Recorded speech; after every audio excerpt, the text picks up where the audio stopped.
Welcome back, everyone. Today, we're cutting through the noise and getting real about cohabitation before marriage. You've probably heard it all. Test the waters.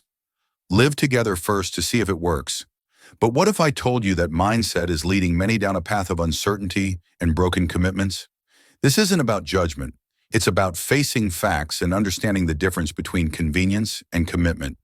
If you're serious about building a lasting relationship, then let's talk about why cohabitation isn't the preparation it's sold as. Because the truth is, people aren't things you can just try out. 1. The myth of testing the waters. The idea of testing out a relationship by living together, like taking a car for a spin before buying, fundamentally misses the mark. Why? Because people are not things. You cannot truly test the depth of commitment in a scenario where there's always an easy exit. The stakes in cohabitation are fundamentally different from those in marriage. When challenges arise, marriage compels you to seek solutions. Cohabitation allows an easier escape. And that difference in mindset is key because it's commitment that shapes actions. 2. The hard data doesn't lie. The data shows that couples who cohabit before marriage are statistically more likely to face divorce. While you might reason that those predisposed to divorce are more inclined to cohabit, the numbers remain. Cohabitation fosters habits that don't align with the endurance required for marriage. The point is not to assign blame, but to acknowledge patterns that foster instability.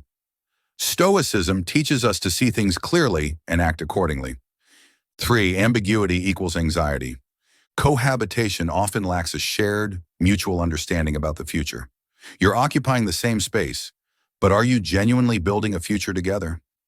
Women often feel dissatisfied when there's no clear progress, and men may dismiss marriage as just a piece of paper.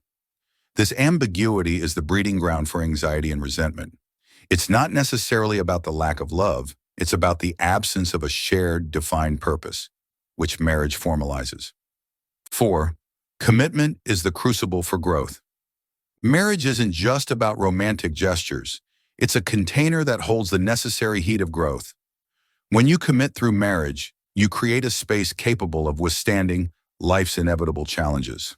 Without that vow, the tendency to walk away at the first sign of discomfort is higher, evading the very experiences that strengthen character and deepen bonds. Marriage requires resilience, and resilience isn't born in situations with easy outs. 5. The faith factor. Commitment requires faith, not just in your partner, but in the relationship's potential to evolve. When you say, "I do," you're not making a promise to another person alone. You're committing to a future that remains uncertain. That declaration of faith is what drives resilience. And this can't be replicated by cohabitation. It's a leap that says, "We endure this together."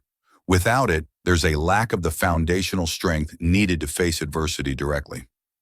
6. It's about building, not just living. Marriage isn't just about coexisting, it's about constructing a life together. It involves laying the bricks of commitment, trust, and shared goals. In marriage, there's a unified investment in achieving future objectives, whether that involves children, financial stability, or a lasting legacy. Cohabitation without marriage often means no defined shared vision, leading to confusion and a lack of forward momentum. 7. The real talk summary. Cohabitation breeds ambiguity, undermines the depth of commitment, and cultivates habits of avoidance rather than resilience. Marriage, by contrast, is an act of faith, embracing challenges with the strength to endure and the vision of a shared future. Cohabitation isn't a pragmatic shortcut. It's a detour from what truly builds a resilient relationship. If your aim is a deep, meaningful bond, commitment through marriage is the hard, necessary path. In essence, face the reality without illusion or excuses. Commitment isn't convenient, it's transformative. Embrace it with intention, or don't, but see clearly what's at stake. That's the path of wisdom.